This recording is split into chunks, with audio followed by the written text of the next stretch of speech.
Famed for the glitz and glam of Hollywood, white sandy beaches and palm trees, and year-round sunshine, there's no shortage of reasons for people to visit Los Angeles at least once in their lifetime. It is one of the most popular tourist attractions worldwide. Los Angeles, also known as the City of Angels, it offers visitors a vibrant food scene, world-class museums, rich and diverse culture, and much more.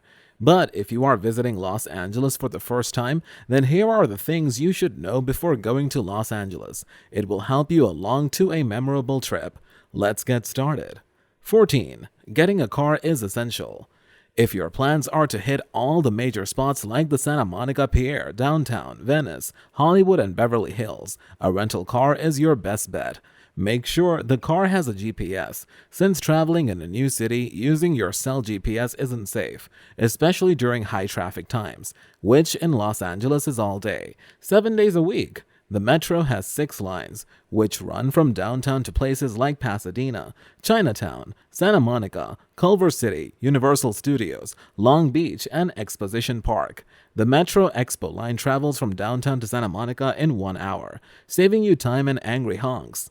There's also plenty of bus routes and 2 busways, a rapid bus system with limited stops. A newer addition is the Metro Bike Share program with bikes in downtown, Pasadena, and Venice. The cost is $5 for a day pass, or $1.75 for 30 minutes or less, and an additional $1.75 for every half hour thereafter. If traveling with kids, a rental car is possibly your best bet.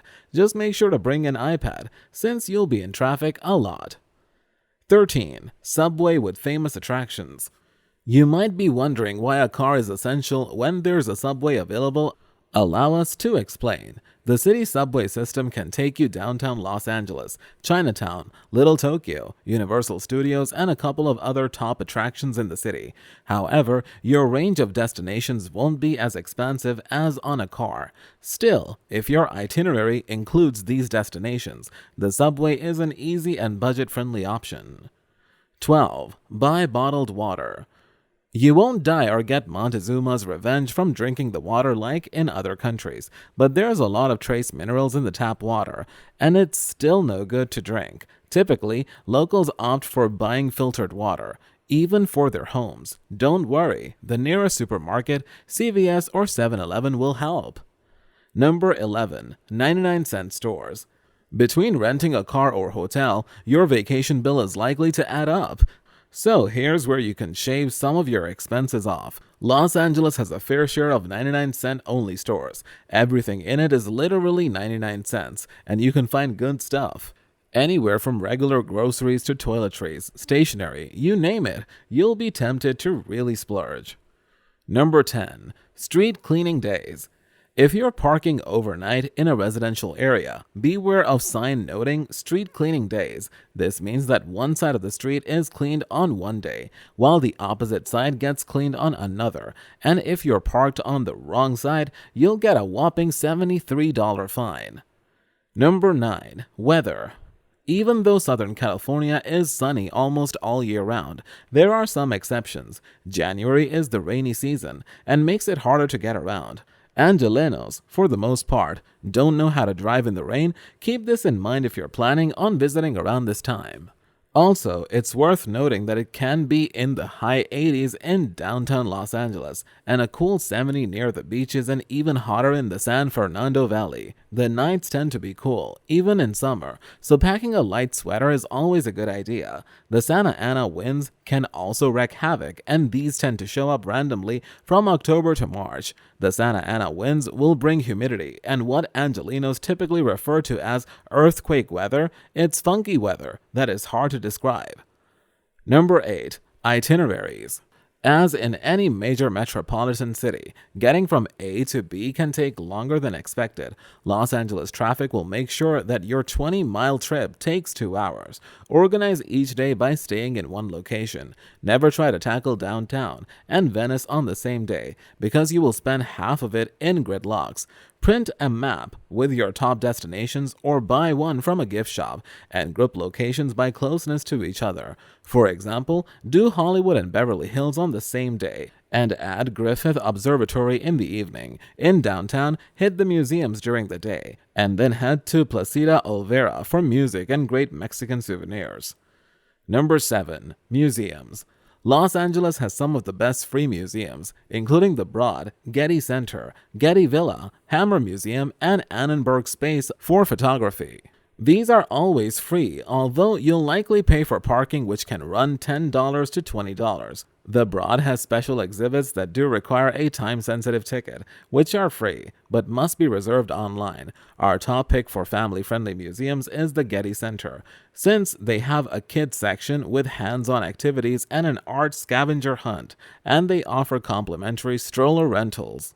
Before proceeding further, don't forget to subscribe to this channel for more informative and amazing videos. Number 6. Hollywood Sign. Getting to this famous landmark takes some planning. Local residents have made it harder for tourists to get to the sign. The way to get the closest requires a 7-mile round-trip hike. The hike is easy for most kids, making it a great option. The best place to park is at Griffith Observatory, since there's no worry about getting towed and they have restrooms on site. Start early in the morning since it gets hot and crowded by afternoon. The trailhead starts at Mount Hollywood Drive and West Observatory Road, where you will find a hiking trail map with instructions. Number 5. Walk of Fame. If you are hoping to run into your favorite movie star, the Hollywood Walk of Fame is not the place. The legendary strip is mostly souvenir shops, pushy tour guides, and costume folks trying to take a picture with your kids. Keep in mind that pictures with them are not free, and they expect a $2 to $5 tip per picture, especially if there is more than one person in it. It is always crowded and definitely keeps away during movie premieres when traffic is horrendous. Instead, plan ahead and try to book a live taping of a TV or talk show if you want to see some celebrities. Number 4. Beaches. The West Coast boasts gorgeous beaches and breathtaking sunsets. Take a trip to one of the many local beaches and catch a volleyball game. Rent a bike or ride the Ferris wheel at Santa Monica and Pierre. Keep in mind that the water is only warm between July and September, but taking the perfect sunset selfie is always recommended. Venice Beach is perfect for watching skateboarders, musicians, and of course, athletes at Muscle Beach. If you're in the Disneyland area, head a little ways south to Laguna Beach for picture-perfect cliffs and posh boutiques. Number 3. Bring a jacket. People think Los Angeles is perpetually 72 degrees and sunny, and it often is. The nights, however, can become rapidly chilly, and it really does rain sometimes. Travelers who plan to be out and about from sunrise to sundown should not assume the temperatures won't change. Check the weather before heading out and bring a light jacket for when the sun goes down. In winter, it can actually get quite cold, and an even warmer coat is advised.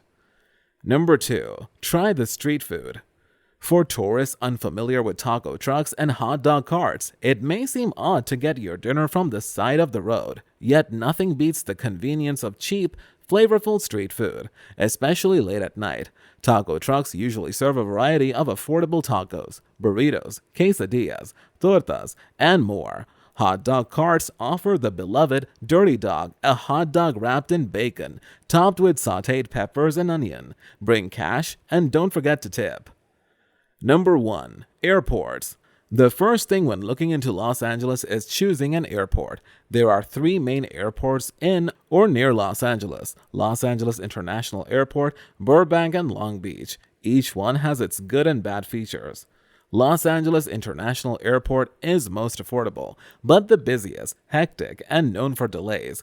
Long Beach and Burbank are similar, pricier, and have limited airline options, but the upside is that they're much smaller and thus less crowded and easier to get in and out of.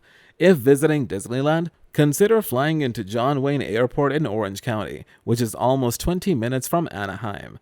Compare pricing and keep in mind transportation costs to and from the hotel and to your first destination. That's all for today. When will you plan your next visit to the Los Angeles? Let us know in the comments below. And don't forget to subscribe to this channel for more informative and amazing videos.